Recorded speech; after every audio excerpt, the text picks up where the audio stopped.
With the Los Angeles Chargers hiring new head coach Jim Harbaugh, that opens up a lot of things as far as their current staff that was left, leading to the Browns requesting an interview with offense coordinator Kellen Moore. We're going to talk about all that. Your latest Locked On Browns starts now.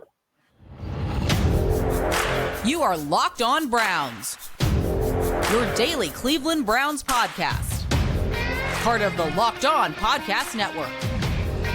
Your team every day.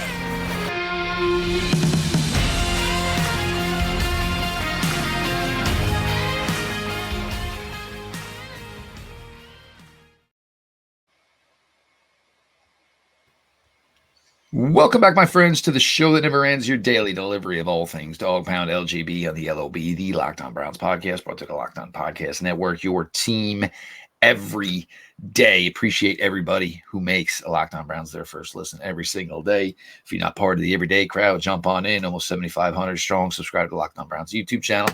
Show is always available, always free, wherever you get your podcasts. This episode is brought to you by PrizePicks, the easiest, most exciting way to play daily fantasy sports. Go to prizepicks.com/LockedOnNFL and use code all lowercase LockedOnNFL for a first deposit match up to $100. The OBR's Pete Smith. And as mentioned here in the opening, with the hiring of Jim Harbaugh to the Los Angeles Chargers, certainly leaves some opening. And obviously, Jim Harbaugh, definitely one of those Jim's got his own guys type of folks. That leaves Kellen Moore certainly in limbo, certainly in play. The Browns have requested an interview. One of the interviews from this past week, quarterbacks coach from Houston, Texas, Gerard Johnson, for Bobby Slowick, with Raheem Morris getting the Atlanta Falcons job. It seems the Commander's job is tied to offense coordinator Brian Johnson from the Detroit Lions. Leaves only the Seattle Seahawks standing as far as replacing their head coach. If you want to throw Vrabel, Dan Quinn, Bill Belichick, and everybody else in a final man standing for that job, who knows? That's fine as possible as well. But Pete, Kellen Moore, this is a name that was kind of in limbo, and limbo, I would say, obviously, waiting for the Chargers, for the shoe to drop is what's going on there. But yet another option here for the Cleveland Browns to certainly look into. And I know, as we've talked previously, there are some guys that would want to come here with the caveat that they would be calling plays. Kellen Moore would be one with that resume. Well, I mean, maybe. I mean, this is the thing. We always jump to these conclusions. I don't know what Kellen Moore is looking to do. Theoretically, he certainly could, given that that's what he's been doing in his last two stops. But it's to be determined. That's the thing I'm the least worried about right now is who's calling plays. Certainly the wait staff is very important to a restaurant, but I'm way more concerned with what's going on in the back of the house, in the kitchen, the menu, who's cooking it, how it's being prepared, and all that stuff. I'm not nearly as concerned with who's bringing it to the table. Who's making the ham? Well, if it's a good restaurant, no one.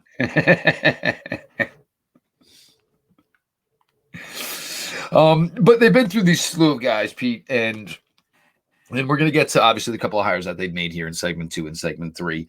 And this is, again, it's difficult here because, obviously, and again, and I've tried to tell you guys, you couldn't keep it. Look, if you've had your offensive coordinator for 4 seasons, that's not necessarily the positive spin that everybody wants to put on it, like you guys are trying to. You guys would have been long gone to somewhere else by then. But Pete, and this is also the tipping point here, because obviously once new offensive coordinator comes in, and now we start discussing maybe, tweaking the scheme, adding to the scheme, changing things, leads to the personnel decisions.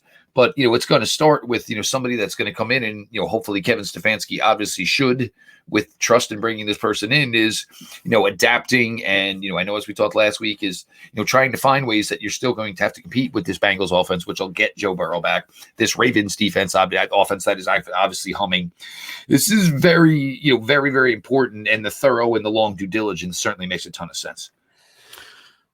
I mean, I like the fact that they're talking to a lot of people. I like the fact that they're talking to a lot of younger people that are closer to the college game and are, have done more in terms of innovating. I like the fact that the Browns are talking to people that have been part of teams that have given them problems. I mean, Gerard Johnson's a good example. The Houston Texans beat the brakes off the Browns in the playoffs. It might be worth talking to a guy who's part of that offense, or a number of these other teams that have had success, or just because you don't hire a guy doesn't mean you don't get something valuable potentially for your offense or whatever out of that meeting, in addition to the fact that you may not hire them this time around, but might hire them in a future situation. So it's always worthwhile to talk to these people, learn as much as they can, and potentially might run into a situation where somebody surprises them and they want to bring them on board. Now, obviously, this is going to affect both sides. I mean, obviously, both parts of the offense, the passing game and the running game. And, I think it feels weird to say as the season went on, I think I grew more confident in the Browns passing game once they were able to, reach into something that has always basically been a closed door to their passing game through the 4 years of the Stefanski regime. And you can say, yeah, the Cleveland Browns running game finished 12th last year, and consider all the factors that were, in obviously the revolving door at the offensive tackle position, Joel Bitonio missing time, Ethan Posick missing time, certainly the Nick Chubb injury. But, this running game that finished 12th, this has always been a staple of this offense, for almost the entire Stefanski run here for the first 4 years here in Cleveland. This is about aiding both sides of, gaining yardage, putting points on the board. And, for the passing game, can they continue it, at a pace that, show that a quarterback in the system can throw for 300 yards week in and week out, but also trying to not leave the running game behind and trying to get this running game to be a bigger contributor than it was for the Browns down the stretch. Well, look no further than the teams that are still in the playoffs. I mean, the Detroit Lions run the ball. The 49ers run the ball. The Baltimore Ravens run the ball. The Chiefs have now decided with Isaiah Pacheco, who killed the Bills, they run the ball. And the Browns, I don't care what the number says, their running game was horrible for much of the season. I think they led the league in zero plays. Well, Jerome Ford was 16%, 0 or negative yards in his carries. That is an astronomical number. And then particularly down the stretch, other than, even the Jets game, even in the game where they had a ton of success running the football in the first half, they could not run it at all the second half. So they can't control the game. They couldn't control the clock. And when the Browns made the postseason in 2020, the fourth quarter, it was Mariano Rivera time with Nick Chubb and Kareem Hunt just coming in, and they could run that 4-minute offense and just put teams away. They didn't have that. And we ran into situations this year where we watched Joe Flacco have to throw in the second half of games to try to ice, to run clock, to try to ice the game. Like, that's an awful situation to be in. The running game was bad. It is a major component of where this team wants to go. Certainly they want to, while it's true you don't necessarily need to be able to run the ball to run effective play action, it certainly doesn't hurt to be able to run the ball to benefit your play action, in addition to the fact that it's going to help out your line. It's going to help out your quarterback. It's going to help out your defense. There's a ton of upside to being able to get back to being able to run the ball effectively.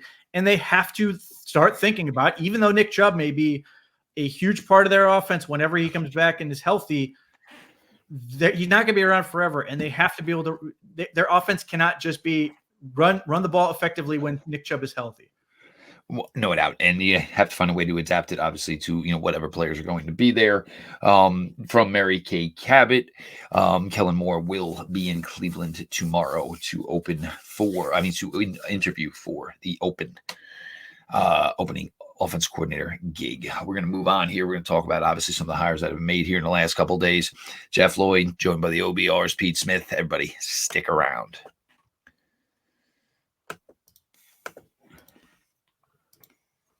Passion, drive, and patience. What brings home the winning trophy is also what keeps your ride or die alive. eBay Motors has everything you need to maintain your vehicle and level it up to peak performance. From superchargers, roof racks, exhaust kits, LED headlights, and more. Whether you're into speed, power, or style, eBay Motors has got you covered. With over 122 million parts for your number one ride or die, you'll always find exactly what you're looking for. And with the eBay Guaranteed Fit, your part is guaranteed to fit your ride every time or your money back. Because with eBay Motors, you're burning rubber, not cash.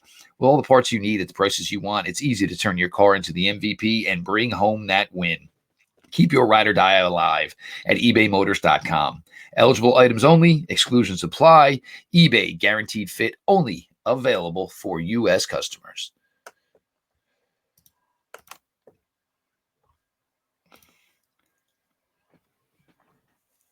Continuing on, your latest Locked On Browns, your host, Jeff Lloyd, joined by the OBR's Pete Smith. Appreciate all of you who make Locked On Browns your first listen. If you are not part of the everyday crowd by now, make a new plan, stay and subscribe to the Locked On Browns YouTube channel. Show is always available, always free, wherever you get your podcasts.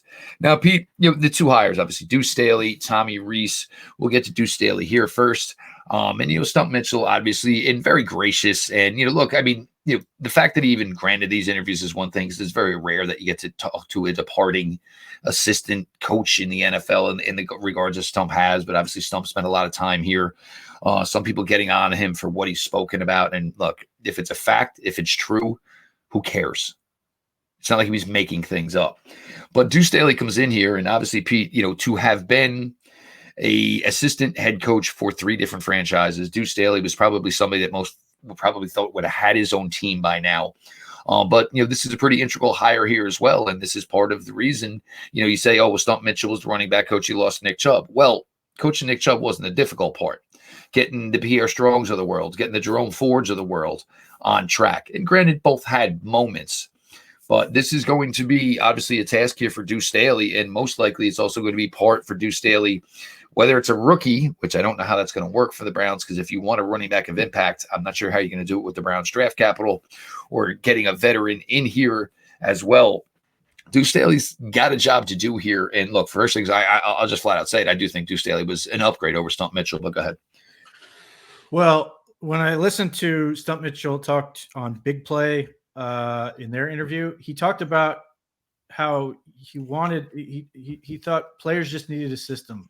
And they'd figure, like, tell them what you want and they'd do it, which is a lot like what Hugh Jackson was. I mean, Hugh Jackson was a lot whinier about it, saying, I need players that fit my system. But ultimately, it's the same thing, which you're saying, just whatever your system is, make players fit it. And the Browns mindset should be the opposite. It should be within reason. You have a set of things you want to be able to do, but you want to match what your players do well and find the best ways to maximize them. Certainly part of Duce Staley being hired isn't just coaching running backs. It's to help the running game as a whole. And I don't know enough about his ability to contribute in that role. But what I do know is if you watched him on Hard Knocks when he was part of the Lions, he's not boring. He's certainly entertaining, very energetic. Certainly some of those clips are worth revisiting. And he's been an assistant head coach for 3 different teams now. He was with the Eagles for about, I think, 8 years, was part of that Super Bowl team in 2017. Obviously, he knows Jim Schwartz, was there at the same time Andrew Berry was. So there's crossover there.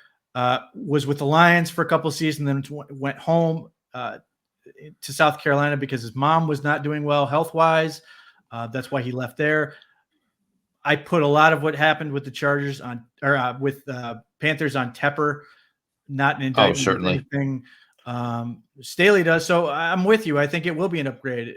I like the fact that he's another energetic presence, a super competitive presence. Part of me is already excited about seeing clips of him just get after Jim Schwartz in practice, trying to compete and get those guys fired up. Because I do think there's an element to that where Stump Mitchell is I think the Browns have a lot of very easygoing guys for the most part. So I do think there's room for a guy who's an energizer like Staley, who's a competitor like Staley. And frankly, if I had to choose who's got to get me 2 yards right now between him or Kareem Hunt, I'm picking Staley. Over 8,000 career yards in the NFL for Duce Staley. Very, very underrated player. Years young. Let's get it going. Actually, about 49 in the end of February. He's knocking on somebody's door in this podcast, but we're not going to say who, obviously. But with this, and this is one thing that I absolutely agree with you on. And I think this is what you saw, that obviously there was a ton of players and talent brought into that defense. But having a guy like Jim and hey, you make a play, I want you to let the world know. This is a type of personality. This is a type of guy that Duce Staley is.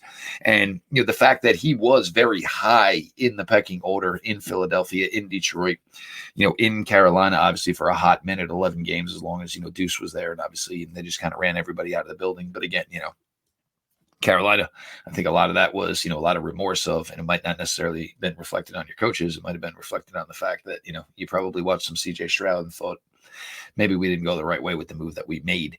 And now we are going to be with it here for probably another 3-4 years. Different story, different day, of course. But it is, Pete, about getting magnetic personalities in here. And part of it is, as Coach Stefanski, continues to progress here in his time here and building his legacy here, a head coach is supposed to be able to start, basically loosening the reins and delegating. Good leaders delegate, right? But you go to those sales meetings, obviously, you go to those business meetings, that's what they talk about. But bringing in, guys who probably are better coaches than the ones that were previous, it opens up the opportunity now where you can start to look at the whole picture. I'm sure Jim Schwartz is not going to let him into a defensive meeting even if he wants to. But that would be the theory here, is that you start to trust these coaches around you more and more. Obviously, as your talent, as your team grows, your team has more success, but you're also bringing in guys, who are really, really proven and have, track records that obviously speak for themselves.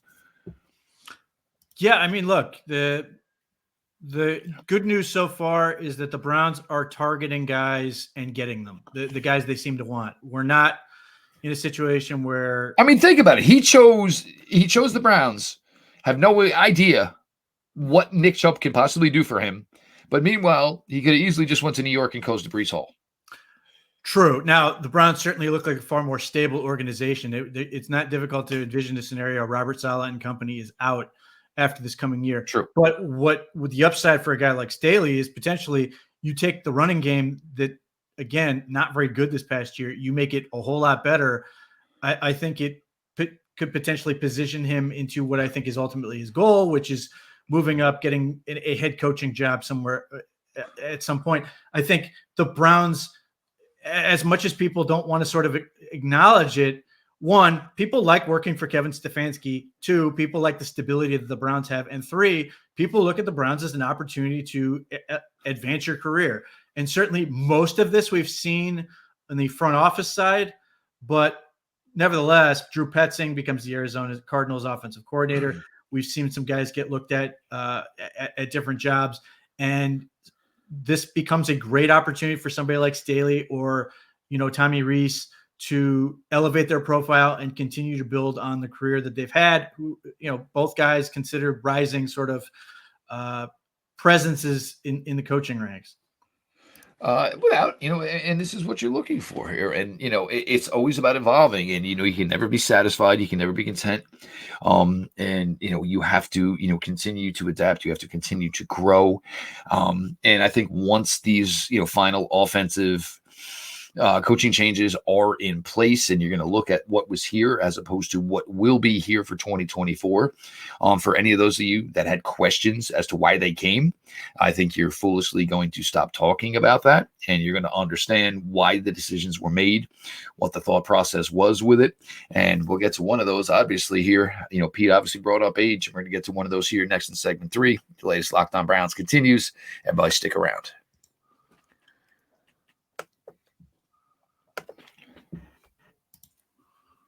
The NFL regular season is wrapped up, but there's still time to get in on the action with FanDuel, America's #1 sportsbook. Right now, new customers get $150 in bonus bets, guaranteed, when you place a $5 bet.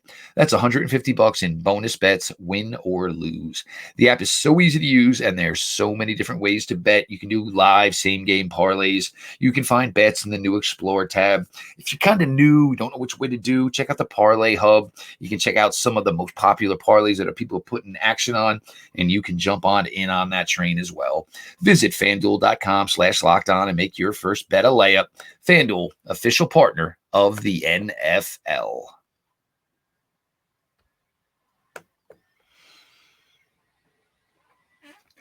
Closing it out, your latest Locked On Browns, your host, Jeff Lloyd. I am joined by Pete Smith of the OBR. Appreciate you all for making Locked On Browns your first listen every single day. The everyday crowd keeps getting bigger and bigger, and don't miss out on the action. Subscribe to Locked On Browns YouTube channel. Show is always available. It's always free wherever you get your podcasts. Pete, now this was the one that obviously came straight out of left field. 2022 at his alma mater, Notre Dame, offensive coordinator calling plays.